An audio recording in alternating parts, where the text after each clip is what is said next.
Welcome back, folks. Episode 14 of the Get a Grip on Life podcast. Guess what? If you're listening to this, cannabis is officially legal in Canada. I'm predicting it. It's going to happen. Oh, yeah. And you know who helped make it happen? It's Sarah Hanlon. She's the winner of Big Brother Canada 3. She's a media personality, a host, a cannabis enthusiast, an advocate. And I think she's kind of into the whole lifestyle of cannabis. So, hey, Sarah Hanlon, thanks for coming on my show. You're super awesome, creative, and fun to be with. So I hope we can get together again. Folks, you'll enjoy it. Now, remember, go right now to iTunes and review the Get a Grip on Life podcast. If you do it, and Matt really likes it, Matt's the producer, he will send you a $50 gift card for Amazon. That's right. If he likes it. And we're going to post who we send it to. Hopefully, part of the deal is that we have to take a picture of you you have to take a selfie of you with your gift card from us and put it on our website. So go to getagriponlife.com, check us out, or go to iTunes and review us. Most important is to review on iTunes, and then you can get an Amazon gift card. But right now, go episode 14 with Sarah Hanlon on the Get a Grip on Life podcast.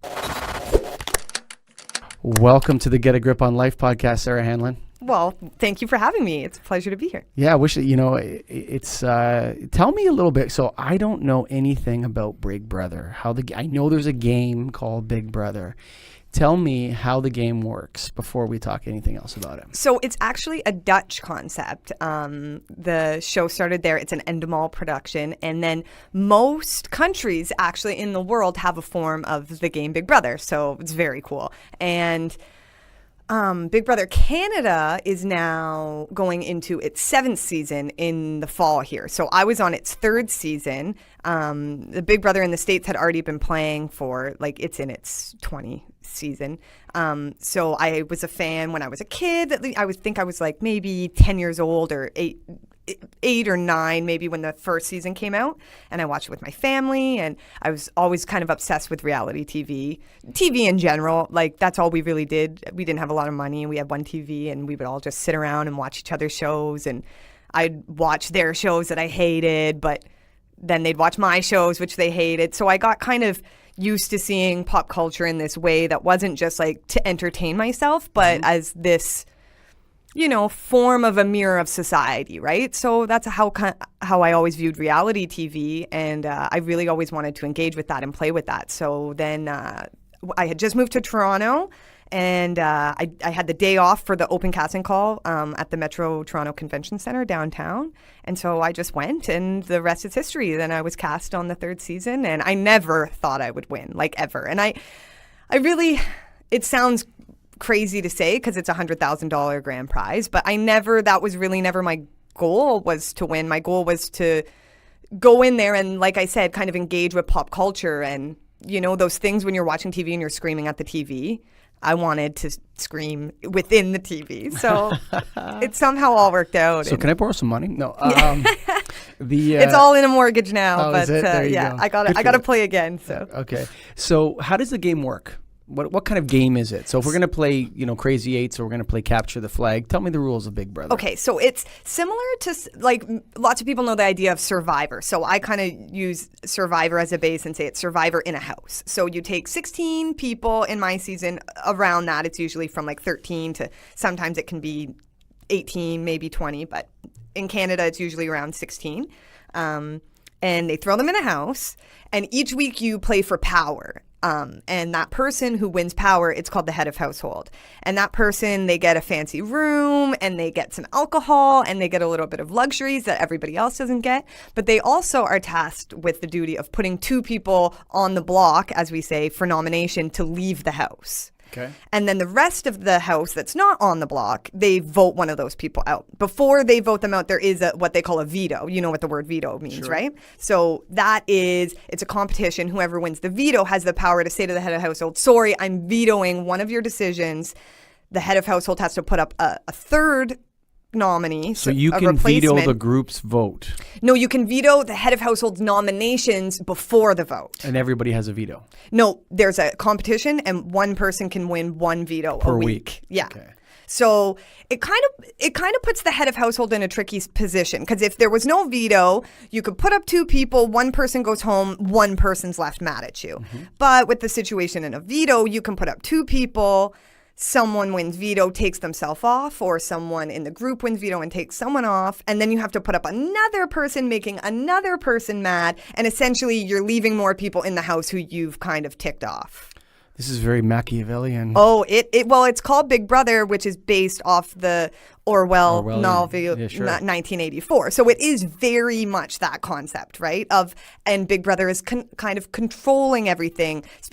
There's no lights. There's no locks on the doors. No light switches. No light switches. So you have no to stay clocks. in the house the whole time? You're locked in a house for 3 months.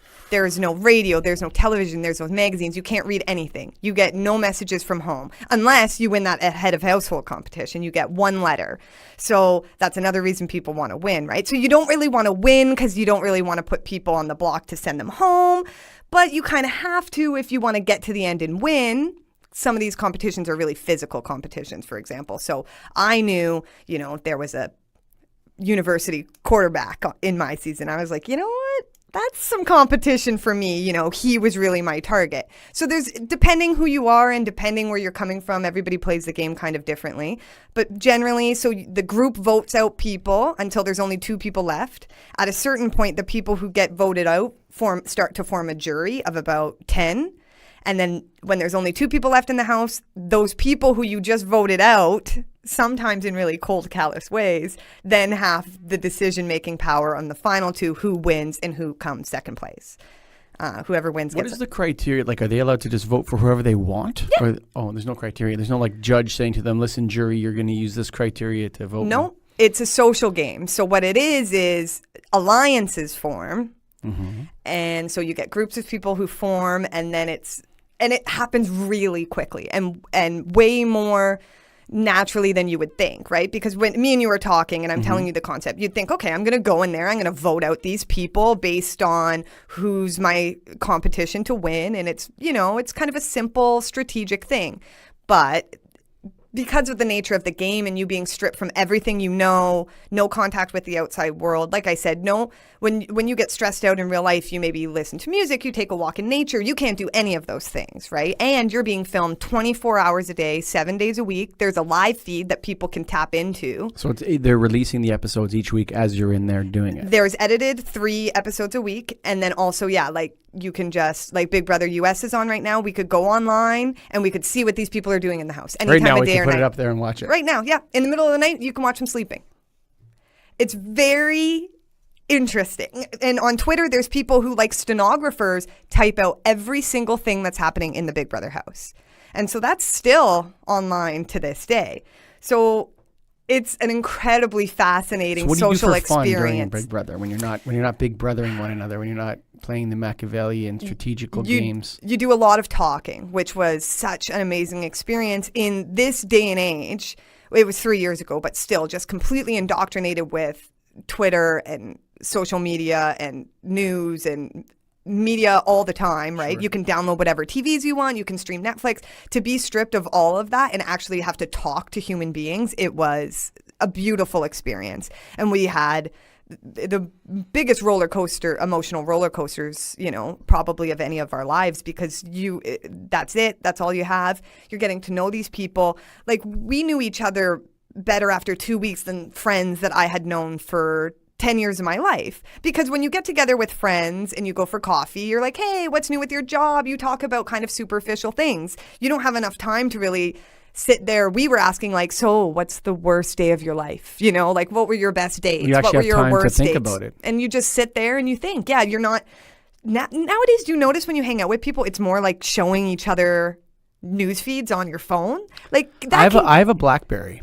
Oh. So I'm not part of that so much. Good for you. Matt's trying to change it. You're just trying to convince everybody to get a BlackBerry. No, I don't care what anybody does. So what was it that interested you about communications and culture? What would you study when you're doing something like that? It was a Canadian studies degree. Okay. In the Faculty of Communication and Culture. And I wanted to be a filmmaker. I wanted to do art school. I wanted to do a whole bunch of things, but I thought I wanted a good base. And I literally thought to myself, how can I learn about anything else if I don't know where I'm coming from? Mm-hmm. And so I took Canadian studies, which was a really integrative, awesome degree that was it did have art classes, it had history classes, it had communications classes, and it was in the communications degree. So it was a really general, it was a great degree. And then it was also actually it was going to be a combined degree, and you got your Bachelor of Education at the same time, and then I would have ostensibly been a teacher. But then when I was in school, I really loved the women's studies classes that I was taking, and it kind of like aligned with everything I'd been thinking when I was younger. And I had really awesome teachers that were very inclusive and not kind of like liberal feminism that forgets that, where it really is focused on like kind of privilege concerns of some women, where a really more inclusive look at feminism from like this intersectional aspect of like, how can we just make the world and Canada a more inclusive place, basically. And so that's what I did that. And my thesis was in pop culture. It was actually called The Power of Pop Culture. It was like a presentation. And so I talked about how people can use pop culture in powerful ways. Like I call myself the grown-up Lisa Simpson. Like, I grew up watching The Simpsons, and to me, it formed a lot of like my identity and who I wanted to be. So I think if we can like, and we all went around in class and talked about the powerful pop culture representations. I think pop culture is way underestimated in people's mind in terms of its power. It's very, very powerful. I kind of think this is a communication study or communications theory. We're all just actors, right? And you know, William Shakespeare said it. That, you know, the world's just a stage, and all the men and women merely players. It's like, really, what can we do other than watch and then try to mimic the behavior of others? And we see people and what they get positive reinforcement for, what they get negative reinforcement for. And so I think when like television came or photographs came, you know, people change, and the way we see ourselves change. And television is such this beautiful thing, and movies and media in general, of like, we can see a vast array of different people and diversity. And we can see that, you know, there are options for us, you know. I think humans are social chameleons. And when I say that, what I mean is, depending on the group you're in, you kind of change your flavor a little bit, depending on who you're with. Like, you know, you could be, you know, you could have a relationship with one person where you're kind of acting this role with them, which is suitable for that relationship.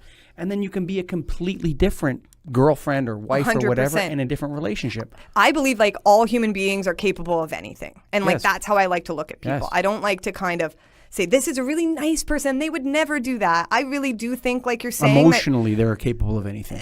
All of us are capable in different, and that's how I come across. I try not to judge people based on that ideology of like, I could never say I would never do that. I'm not in that position. Sure. And I've done things that I thought that I wouldn't do given weird situations, you know? Sure. So I really think if we come at it like that more often, things will be better. I think, I mean, you put people in a situation where you ask them to unpack a theory or something like that, and they'll tend to, because we don't actually like conflict. Some people do like conflict, but most people are trying to find some common ground with one another. I agree. And that's what the studio is about. I mean, I'm bringing in everyone I can to talk to me. We brought a girl from the Isa Sisterhood, which is, it's slang for It's a Sisterhood, to tell me about white privilege and cultural appropriation. Oh, great. Awesome. Yeah. Right, this has been a great conversation. I really appreciate you having me on. Yeah, no. Because I want to learn about people's different opinions on things, because if you like, I live in Uxbridge, I can go up in Uxbridge and talk to all sorts of people who think just like me anytime I want. Exactly. Yeah. Exactly. Right, but it's when you be a social chameleon. Go and try to have a enjoyable conversation with someone who maybe thinks completely differently than you, and see where you get. And try to hate them too. Like if you're a person, right? Exactly. Yeah, so it's like, and here's the thing. In the perfect world, we have these communities at our hands and fingertips, and from when we're young to when we're old, and we can walk out of our house and see different people and people living different ways openly and without fear and all this thing. But we know that it doesn't happen like that for everybody and for all those different reasons. But most people have a television nowadays, and most people have a smartphone nowadays. So if we're creating content Like, I'm not saying that, like, TV is the end-all, be-all or anything, but I look at it as, like, a net, you know, for people like me who didn't have that much more growing up. I didn't have these resources to really tap into, but I had my TV, and that was something. So then when I was put myself in, you know, situations where I was different or I was, like, stood out for a certain reason, I was able to appreciate that and accept that and learn from that and grow from that instead of like being scared or terrified of that, which I think is maybe sometimes the case for people when they come at people with hate or judgment, you know. They're just like, they don't know and they're fearful or scared or feel weird. It's different. really, really difficult to sit in front of another human being and converse with them or eat with them even better, to share a meal and to really have... You have to separate people to create hatred. You have to label groups of people with labels on them that encapsulate everything together to really have hatred. If you bring people together, this was the studio's about, is to bring these kind of conversations about where maybe we don't agree on everything, but what happens is you kind of, when you sit with someone and talk to them, you start to feel the humanity. You chameleon, you change who you are as much as you can to get to a point where you can agree on things. And then that's the learning process. 100%. Yeah. You know, it's very difficult to make. And you realize you're a lot closer than you really ever thought, you know? Usually, yes. 100%. Sometimes you find people that no. Yeah, you're right. Sometimes. What was New Orleans like? How long did you spend there? Like 6 months, my last semester of school. Yeah, literally best place in the world. I love to travel. It's my favorite thing. Sure. But if you told me you can live in New Orleans, but you could never leave, I'd probably say yes tomorrow, like without thinking. Yeah. I like Frenchman's. I think that's, you know, that Frenchman Street in New Orleans? Yes. That's the best part of New Orleans. Yes, if you go to New Orleans, go to Frenchman's, yeah. It's where all the locals go and the musicians go. It's amazing. Yeah, we just ruined it. Right? No, I mean, it's hopping. People know about Frenchmen. But the thing is, people talk a lot of crap about like the Quarter in general, because the French Quarters, because that's like the most touristy. That's all like bachelorette parties. But it's not. I still love it. But I'm kind of a trashy person, so maybe that's just me. But if you got like a little trash in you, like it's amazing. Because here's the thing. Bourbon Street is definitely like bachelorette parties kind of getting wild. But the rest of the Quarters is free of that because everybody's going to Bourbon Street. And it's like you get like dirty bars next to like 17th century chandelier shops, and then like a sex club with like the car washer rubber things that you got to go through next to like Galatoire's, the oldest, you know, French cuisine restaurant that's been there for like it's got a lot of flavor, New Orleans, for it's sure. It's the coolest place. And you can drink everywhere. Yeah, for sure. Like, I thought it was just like on one street or whatever. No, it's everywhere in the city. You could have a 40. It's on you. You can sit on the steps of the, I think it's the Our Lady of Lourdes Cathedral and drink a 40 if you want. Yes, you can, right outside Jackson Square. It's like literally the best place on earth. Speaking of politics, if I were to run, I would run on a platform of open liquor. I think it could really change a city, or... I think certain areas it could work. Yeah. Well, I think personally, I think that's a freedom that everybody should have. Maybe. I mean, I think I usually default to more freedom. Exactly. And I get that vibe from you. And I feel like I don't want the government telling me what I can put in my body when I can put it in my body. And I'm sure you would agree with me on this. I find liquor laws to be very classist. A classist. Unpack that a bit. The time, the hours of operations that these businesses are open, the neighborhoods that they're in. You can go to the wine rack. Sure. In like a fancy neighborhood or at like a fancy Loblaws till like 10 p.m. at night. Sure. But if you want like a 40 of beer, you're screwed. So you're saying... And look at the difference between the beer store and like the LCBO. So I don't know if you're saying classist. I would just say that I would like to give that industry a little dose of free enterprise, son. Yeah. Open it up. Let everyone like... But for me, the reason it should be free is because... Free enterprise. But so that different cultures can express their views on how we consume alcohol. Also this, there's only so many recession-proof industries out there. I think it's kind of ridiculous that the government is taking one of them and saying, we're going to not allow you. For example, we talked about Christmas. How about this? Not everyone's Christian. Not everybody doesn't want to make money on Christmas Day. Mm-hmm. Why are liquor stores not be able to open on one of the busiest days, New Year's Eve? That type of stuff really pisses me off. And I do think that it seems little, like I'm like, oh, classist, and you're like, oh, Sarah, people can't get to the liquor store. But those little things have much larger implications for for real life. And in terms of like liquor, I'll be honest, I use beer to like have fun and relax and take the ease off, and I think everybody should have access to that. If we're literally saying that like liquor is fun and then we're keeping fun from half the population, it's ridiculous. Well, you know what's interesting? I was listening to I listened to articles in magazines, because what a world we live in. Isn't that awesome? I can listen to some British broadcaster read me The Economist. But it was about the health effects of smoking, drinking, and marijuana use. And what they were saying was really interesting. You always hear about how, smokers are taxing our healthcare system and all this sort of stuff. This study, I can't remember exactly what it says, but basically if fiscally we wished everybody smoked, because they would die before they needed a lot of healthcare, and they're going to pay all these different taxes on alcohol and tobacco on the way there. Right. If we're talking about, and like that, I wouldn't agree with it. I wouldn't, it was a crass study. It was crass. And it's to make out that glaring point of the things that we accept in society with no pause. And as a cannabis advocate, we're going to get into that. Right. And these hypocritical double standards drive me bonkers. So the Liquor Control Board of Ontario.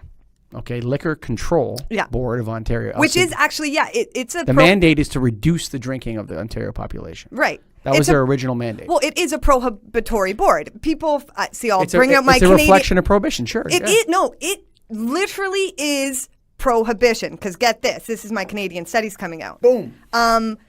People like to say Canada didn't have prohibition, which is ridiculous. Of course we did. We just had it before the States. So when the States had theirs, we were able to supply them with rum and stuff because we were making it at that time. But different parts of Canada and the whole country did have prohibition at different times.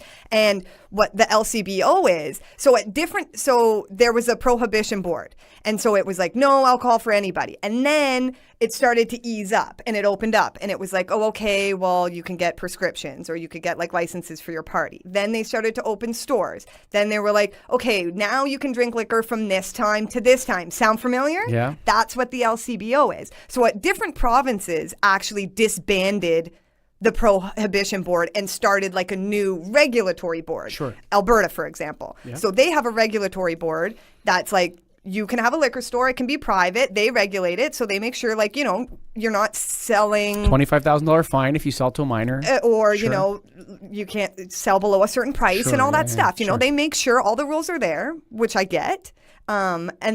But people can have liquor stores. They can open on Christmas. They can open on New Year's. It can be open till 2 a.m. What do you care about? What do you care what I do if I'm from the carting people? And that's because they took away the prohibition board and created something new, a regulatory board. In Ontario, it just kept getting adapted until it eventually became the LCBO. It was never actually disbanded as a prohibition board. So we are still living when people say Canada has never had prohibition, I would question you and say we still have prohibition. It's the echoes of it anyway. Exactly. So you don't want them to sell marijuana at the LCBO then. So that's a note for you, for sure. Yeah. Okay. No. So we know that. I like to smoke weed after 6 p.m. on a Sunday and before 10 a.m. every day of the week. Okay. Cool. There we go. So tell me a little bit about. So here would be I actually just interviewed a former police officer. Okay, and we were discussing the issue that we're going to discuss now. And I want to know your feelings on the differences between decriminalization and legalization.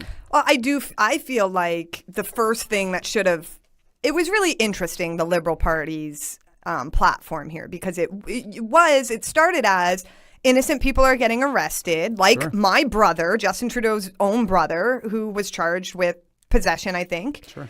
And, that's not right. And also they even admitted that it's incredibly racist legislature, and that people of color, First Nations people, Black people were getting incarcerated at double the rates that white people were, even though white people were smoking the same cannabis at the same rate.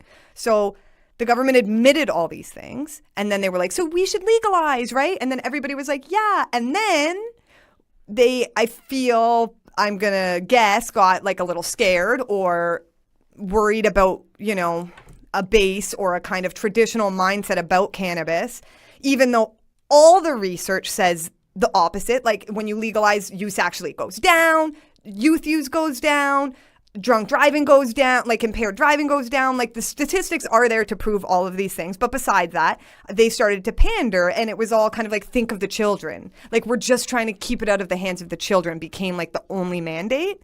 And so with that, yeah, legalization came with more laws and more criminal codes. Like, it went from like 7 cannabis criminal codes to like 47 criminal cannabis codes. And because this process took so long, they kept arresting people for marijuana possession. And like, publicly they say, we're going to keep arresting people for cannabis possession until October 16th. And then October 17th, cannabis is legal. And then they're saying, we'll talk about pardons, maybe. So we're going to, like, they're coming out of their own mouth that we are going to spend money, because it is a lot of money, to arrest people. Sure. Because they're doing raids on like dispensaries, and then or arresting people for personal use, putting them through the They're system. going to continue to arrest people after they legalize it too. And then they're going to, because it's not decriminalized, if you... So why not decriminalization first? I wish that would have happened. And I think the That's NDP exactly was running on that, and I... See, decriminalization to me makes so much more sense than legalization. They should have just stopped the arrests. Yeah. That's it. Even for Canada, even fiscally. Like, do people know how much money it costs to put someone in jail? Oh, it's ridiculous. And we're doing it for cannabis. Still. Even while people of the members of the government and... Julian Fantino. Former RCMP. Yeah, exactly. Chief of police. Are making, are cashing in on this. Setting up to cash in, yeah, for sure. And now saying so I was wrong. It's very hypocritical. It's disgusting. So yes, disgusting. I think that whole thing is awful. What frustrates you the most? Is that marijuana is going to be legalized, but it's going to be made. There's going to be more laws. Like it's really, that sounds really frustrating to a legalized marijuana advocate. Yeah, the thing that frustrates me the most is the way that people are treated so differently when it comes to cannabis. You know, like I smoke joints publicly everywhere. You know, and there are still people getting arrested for cannabis, and that's complete, like thousands. Like I think it was like thousands in the last year. Like if you talk like this, you're basically poking the police, saying, "Come and do it." Like, you know what I'm saying? Well, like, I do. Why and do I not? Why don't I get arrested? Why are all these people of color being arrested or whatever? Yeah, well, and okay, if I'm poking the police, I do, and I have. No, I'm not saying you do. I'm saying you being standing up and saying. I do feel like it is my obligation, yeah, because I do have this huge privilege, and especially something like Big Brother, which gave me like this massive kind of privilege, and also like, what is it, like relatability and like legitimacy, which I don't deserve more than anybody else. I just auditioned for a show. Sure. I'm so grateful to Big Brother for that. And so and because of like audience engagement and interaction with me, like I won a vote that like probably was one of the reasons, or the main reason I won the game, you know? So I feel the love from people, and maybe who don't have that voice, or don't feel like, maybe feel a little more hesitant to talk about their open cannabis use for good reason, because people's lives do get ruined by it. Sure. Even if it's not arrest, it's just stigma. So I feel a huge sense of obligation and responsibility to do that and keep doing that. And when I'm at the airport, I travel with weed in Canada. On the planes. Yeah, but I do have my medical permit. But there are, even still, like, there's always issue, and you hear stories. And so I try to push the bounds all I can when I travel to the States. I tell them I'm a cannabis writer. You don't take it past the border, though. No. But I'm open about, like, I don't recommend this to anybody because you could get a lifetime ban, no. But I say, like, I use medical cannabis. I'm a writer in the cannabis space. I'm a cannabis activist, because I do feel like if I'm one of the only ones who could push that. And so I do feel like, what else am I going to do, right? That's courageous. I don't know if it's wise. It's just weed, and I'm already 30. I really thought I would have got into honestly, to be honest, I thought I would have got into much more trouble in my life. So, like, I feel like I've made it. I'm already, like, whew. You're cruising. If they arrest me or whatever, it might help you. No, I mean, I wouldn't say that. And I don't mean to, like, talk about jail like it's nothing, because, oh my God. Sure, but, I mean, like I said, I never thought I would come close to being anywhere this type of person, partially because I did use weed, like, from the time I was, like, 18, even younger.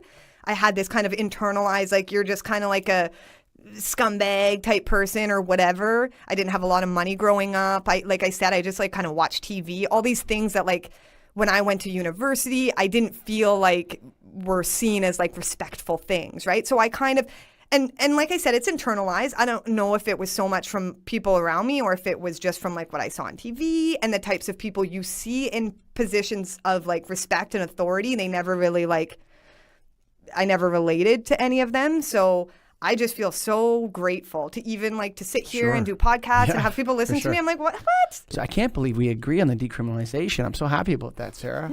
I totally think that would have been the best first step. Oh, well, of course. Yeah. It's just that to me, I don't know who wouldn't agree with. It's ridiculous. Yeah. Like, I mean, had they done at the beginning, had you asked me that, I would have said, no, let's go legalization because to me, the only first step of legalization is Yes. Like, you know what I mean? Well, the fact that they have let's make somehow it unlegal.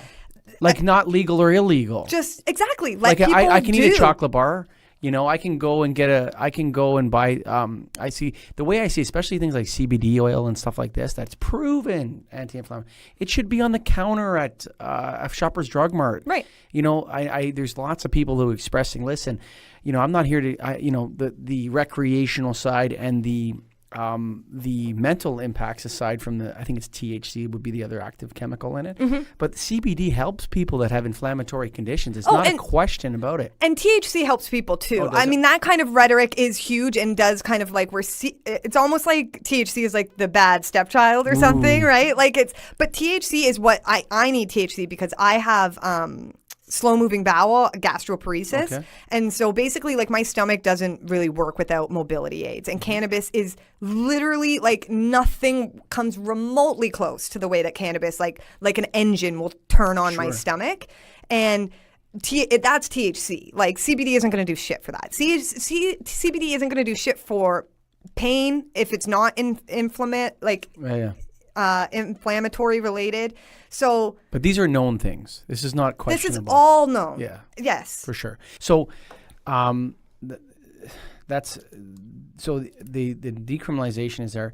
Leafly, what are they asking you to do for them? I started working with them like a little over a year ago because after Big Brother Canada, people come up to me on the street and ask me like, my dad just got diagnosed with pancreatic cancer. Ooh, that's a death sentence.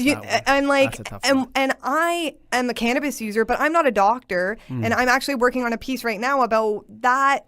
I mean, I'm so glad that I can be a face for cannabis, but it breaks my heart every day to know that people cannot have these conversations with their doctors, with their loved ones, that they're like literally DMing a reality TV star on Instagram to ask about like the anxiety that they've had for their whole life and how they can maybe quell that with cannabis. And I'm, like I said, I feel lucky and privileged to be that person for people, but I wanted to. But you're not so comfortable in that and I'm not a doctor, I'm not a I scientist, but Leafly has doctors and has scientists and has like literally every angle you want to know. And for me, it's really inclusive and like it comes at things at all levels. So, and that's really important to me as we've discussed this whole time. So it talks about the politics, it talks about the law, it talks about pop culture, and it hits people where they're at. So like you don't feel stupid typing in a question or like reading an article. Sometimes articles can just so like talk down to people or without even really meaning to. But Leafly, it's all really just like, hey, what do you want to know about?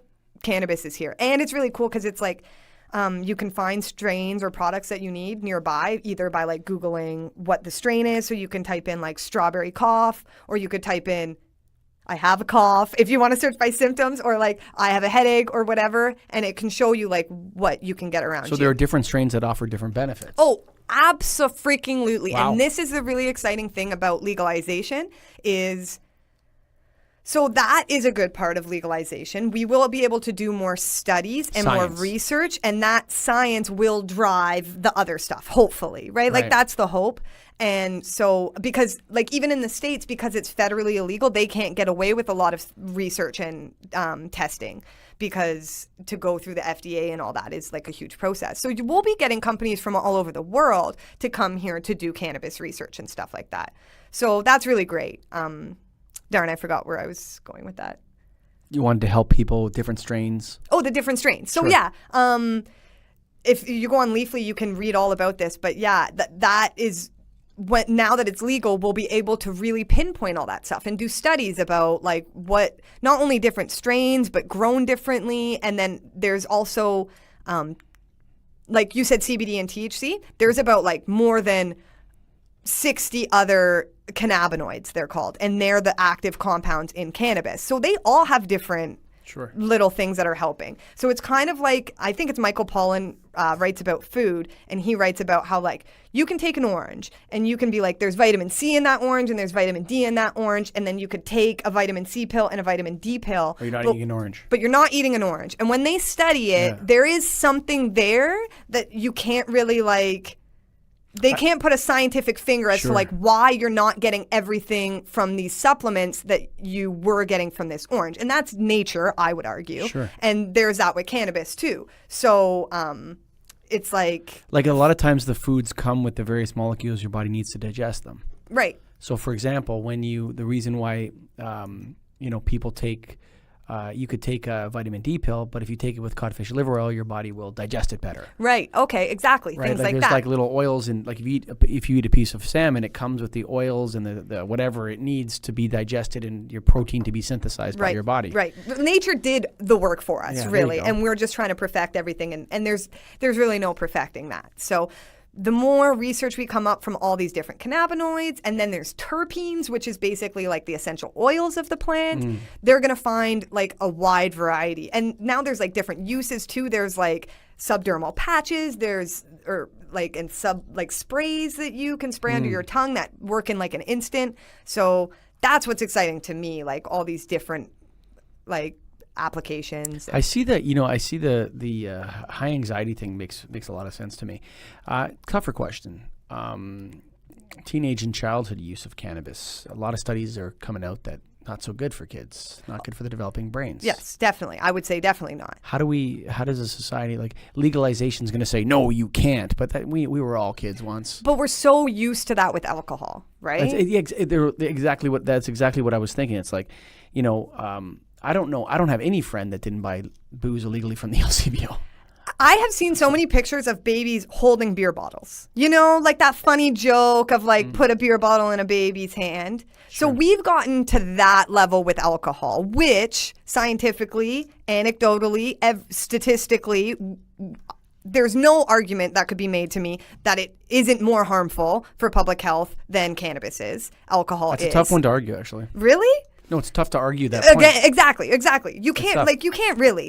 You know what? I hate to say this anecdotally or whatever. Like, people don't smoke joints and go and get in bar brawls. It doesn't happen. It just doesn't happen. I don't need a study to tell me that. Exactly. You just know. Like I said, even just from personal use one time, the differences. Yeah, and that alcohol, like we talked about before. I can't drink brown alcohol. It makes me crazy. Like, I'll tell you for sure. I hear that. Like my wife said, no more whiskey or rye for you, son. I'm a whiskey girl myself. So no more, nothing brown for me. It affects me in a certain way. And that's the thing too. And listen, all the worst nights of my life, what started off with, hey, why don't we do some shots of Crown Royal, man? Right. Let's line up 3 or 4 of those real quick. Yeah, I'm not surprised. So yes, just, and I don't need a study to tell me that, alcohol causes domestic violence. A lot of domestic violence instances are like direct result of being drunk. It's huge. I just had a police officer in here, and it's like, show up, the guy's drunk. Now there's a big fight in the house, right? Yeah. Yeah, if you ask cops who they want to deal with, someone who's high or someone who's drunk, they're going to say cannabis every time. Every time. So the angry when people a lot of people get drunk and get angry. There's like a certain percentage of people that they drink too much, and then they're going to get into a fight. 100%. Or they're going to scream at their wife, or they're going to... And you know what? Cannabis actually unpacks a lot of these things. Like cannabis is used in like post-traumatic stress disorders and therapies and all these things. I see it for anxiety, so it makes so much sense for people that I think for anxious. The delivery system, not everybody wants to smoke it. You said there's other ways to do it. Yeah, absolutely. So unfortunately in Canada, when it's legal, the only thing that you'll really be able to buy from the store is dried cannabis. But then you can take that and you can turn it into a butter and make an edible, for example, or and then eventually, or if you travel to like Nevada or I gotta write down California. I have 2 for you. Go ahead. Okay, perfect. You keep going. Or Seattle, then you'll see like other products. Like you can a lot of women And a lot of people who get PMS or get their menstrual cycle every month, I should say, use cannabis to deal with all of that. Like, it's amazing for cramps, for mood, for like eating, digestion, all that stuff. And so Whoopi Goldberg actually owns a cannabis company, or like is invested in a cannabis company, and they specialize in a whole line for women in that. And they even have like suppositories. Is that marketing or science? No, that's science. I mean, it's definitely a combination of both. Okay. But the science is there in terms of like menstruation, like huge. But they're just going to change the name and put it in a different package. Yeah, but they also, I mean, that's good too, I guess. And there's, well, yeah, I agree. It is good because it's like it's that thing that we were talking about. You got to hit people where they're at, and if that works for some people, that works for some people. As long as they're going to follow through and actually have like the product that's going to help. Which, from what I've heard, Whoopi and Maya does, and they have like suppositories, for example, like vaginal suppositories. So that would be right. So, right? Well, there's like sex sprays. Have you heard of that? There's like lubes, cannabis lubes. Like, it's amazing. You put that on your package and roll? Yeah. Woo. There you go. It's like that. Well, and like lots of women or lots of people who experience like vaginal discomfort and all these things, and like can't have sex and all these things, like pelvic floor issues. Like, there's so many health issues that, because, you know, we're not all experiencing them individually, we don't even know like our things. And cannabis is like really holistic for helping all of these things. I think it's I think it, maybe I'm oversimplifying. I think it, like, people relaxing and chilling out more is good for their health. Well, that's the thing. So at the end of the day, even I always argue recreational use of cannabis is still medical use of cannabis. If you're smoking it to relax, and we're saying that stress is like a huge killer, I mean, then it's medicinal. Sure, there's levels to it, and like a child using it for epilepsy is much more medicinal and should be a higher priority for these companies. Edibles, I want to ask you about. I wrote it down. Okay. I almost forgot, and I've been wanting to ask you about it. Edibles, I'm going to tell you what I've read in books. Okay. You could tell me what you know from experience. How's that? For sure. So I've read a lot of articles about edibles and about the pause between eating and the effect, and the dosage and the outcome of what happens can be much different than people's perception of when they smoked a joint when they were a teenager. 100%. And that edibles are actually maybe a different category of cannabis use, or should be looked at completely differently than smoking, because the type of trips that people can have are just hallucinations. I wouldn't say hallucinogenic, but it's definitely different. And again, well, the thing is with cannabis, it's a very personal thing because we all have our own endocannabinoid system. So unlike alcohol, which is like actually kind of changing, it changes the makeup, it gets into your bloodstream, and it changes like the makeup of your body. I don't know exactly how alcohol works, but cannabis, actually, there's receptors in our body, in our brain, and in our body that work with cannabis. And so it all depends on like how many receptors you have, where they are in your body. And so you've heard people who say like, I smoked weed the first time, or even I smoke weed and it does nothing to me. Sure, you know those I've heard people that who too. do nothing? I'm looking at people like, you're crazy. Like it doesn't do anything. I mean, that doesn't sound like what. They might not have a lot of receptors in their body. Also, it changes all the time. You could have none. You can build them up. You can lose some, because the endocannabinoid system is really closely tied to our, what's the word? The system that's in charge of our homeostasis. Okay. The kind of regulates balance and regulates our body. It keeps us, we don't want to be too hot or too cold, to this or to that. And so a lot of times I look at it as cannabis is kind of helping your homeostasis system self-regulate your body. So if you smoke a joint and you pass out, I kind of look at it as like that's what your body needed to do. And when I ask my friends who tell me that when they smoke cannabis, all they do is sleep, I ask them like, well, how often do you normally sleep? And they say like 4 or 5 hours a night. And so it's like, or, I have friends. It's having the desired effect. Right. It's like your body is kind of screaming out for something it needs.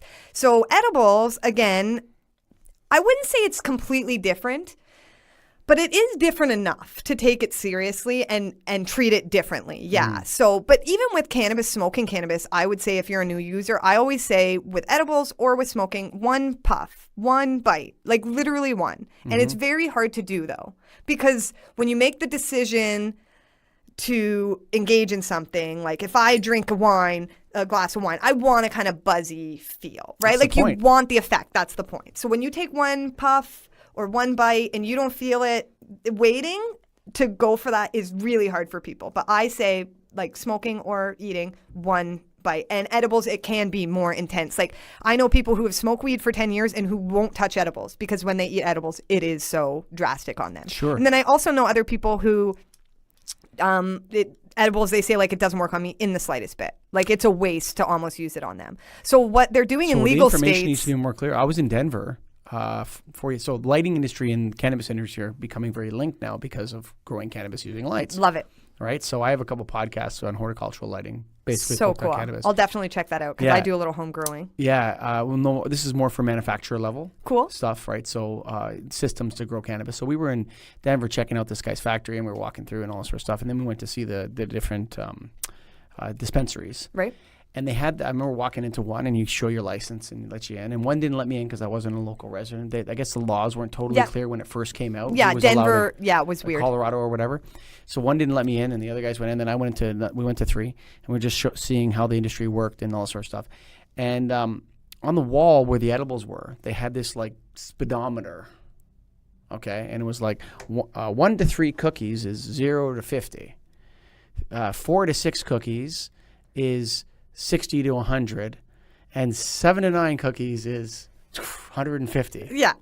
And I was thinking to myself, like, what the hell does that mean? Yeah, I don't know. That doesn't really help me at all either. I really thought to myself, like, and you know what? The other thing that was kind of weird in there, you know, you can tell people are stoned. I'm sure you can tell. Yes, yeah. Everybody was stoned. Right. Right. Well, and how do you eat 9 cookies? I don't know. Like, I'm just looking at it, and I'm like, for me, it's like I couldn't have that in my house because what if your kids got into it or whatever? Okay, so in Seattle, when I was there, like last summer, I noticed a lot. Microdosing is a thing, and so this is. Instead of like cookies, because who wants to eat 9 cookies? You can get like little pastilles, like little tiny mints, like this big. Sure. And so if you have one, they'll tell you what they told me at the dispensary in Seattle was, and these are dispensaries too that are trying to be decidedly different, right? Sure. They don't want to be that place that you were just at, where people are looking for that kind of like couch locked, zone out.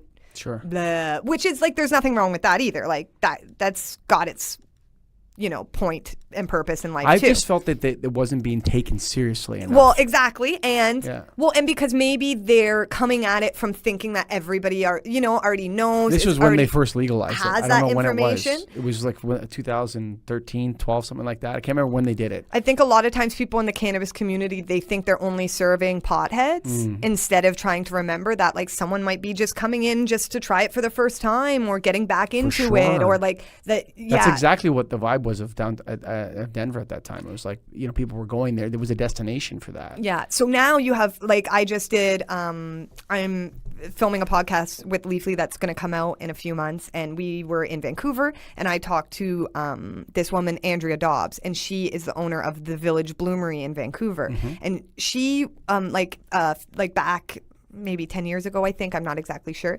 she started working at like a sex shop. And then she was working there for a bit and she was like, you know what, this isn't like really like my vibe. And so she was like, guys, I don't think I'm going to, I think I'm going to leave. And they were like, why? She was like, it's not really like my vibe. Like, it doesn't feel like, I don't feel like, and they were like, well, what would you change? And so she actually did that push. And now you see them all over the place, kind of really like sex positive sex shops that are like maybe a little more feminine looking, that don't have like plastic curtains on the outside, that you walk in and you can ask somebody, hey, I'm looking for something to like spice up, more bright and transparent and just kind of like, again, kind of same way so she did the exact same thing in the dispensary field, where when she started to get into cannabis, she would go into a dispensary and say like endometriosis, and the guy's face would go white, like, this woman's talking about like period stuff. So she was like, you know what, this is missing. And so she's done that now too. And that is a decided move that lots of dispensaries are doing now. And so hopefully we'll see more and more of those. And like those people I just appreciate so much, because they really are like heroes. They're really helping people who maybe have gone their whole life. Like in Seattle, the number one people buying cannabis are 65 plus. Hey now. Right? They're like elderly people looking for holistic healthcare, modes. Or maybe they just want to have some fun. Or maybe they want to have some fun, yeah. But they deserve to like have the proper information and not be like 3 to 4 cookies, 50. Like, what is that? So I remember looking at that thinking, this is crazy. That's so ridiculous. Yeah. So like these microdosing little things, you could take 1, you could take 15, and again, they're more adult looking. They come in like a really safe, like tin that, it's kind of like child proof. So yeah, right. There's no such thing as child proof, girl. I hear that. That's why I said kind of. Yeah. Tell that to me when I'm trying to open my frickin'. Yeah, maybe Sarah Hanlon proof. True enough. So, wow, that was fun. That was fun. Yeah. I'm a talker, sorry. Was that really long? That was the easiest one. I don't know, Matt, how long did we go on that one? Oh, wow. That was fun as heck. I'll do it, yeah. So what else you got going? What's the future live for Sarah Hanlon? Well, legalization is very exciting. So I really just have no idea how things are going to look. But I'm just rolling with it, and lots of writing, hopefully more like video stuff I'm working on soon. We should talk more about lighting, because I love the idea of using lighting with cannabis smoke to like make art and stuff. So I do that a lot on my Instagram. Because, Instagram, it's cool. People want to see pot smokers, right? Okay. Because we've been so in the closet for so long. So a lot of like, you see people like sharing pictures of them like smoking a joint and stuff. And it seems a little like frivolous or like a little vain, but it's like, it means so much for us just because it's like, it's part of like being ourselves and being public. And to me, it like looks cool. And it's something that you haven't seen visually as much as I think it is represented in society, Like the visual representations of marijuana use are always bad. Lowbrow, yes. And even if they're good, they're funny or goofy, like even if they're kind of positive, it still has this, and male too. Largely like when male, you think of sure. like stoner comedies, I love Harold and Kumar, I love Cheech and Chong, but that is its own thing, that really female stoner is yet to emerge. Maybe it's you, Sarah Hanlon. I'm working on a little something, so yeah, stay tuned. I think that's a good place to close though, Sarah Hanlon. I love it. Yeah. Thank you so much. That was great. Thank you. Yeah, I loved it. Okay, great. Yo, Sarah Hanlon. Thanks for coming on the show, guys. Go to iTunes right now, folks. Go to iTunes right now. Don't delay and review us. And if Matt likes your review, you're going to get a free $50 gift card on Amazon. One condition, though, you got to take a selfie with your gift card and put it on our Facebook or Twitter or something like that, and then you get it. Boom, because we want to make sure everyone knows that we actually kept our word and did it. So go to iTunes and review. You can be eligible for Matt to decide whether the best one gets a $50 gift card from Amazon. There you go, huh? Do it. Sarah Hanlon, you're awesome. Come on the show anytime. Studio's open for you whenever you want. You're super fun, exciting, and you know what? You got some controversial ideas too. You're not controversial. I don't know. You're just a little edgy, and I like it. So thanks for coming on the show. All her social media is on our website and the getagriponlife.com website. Check her out. Thank you for supporting this show. It's episode 14, Get a Grip on Life.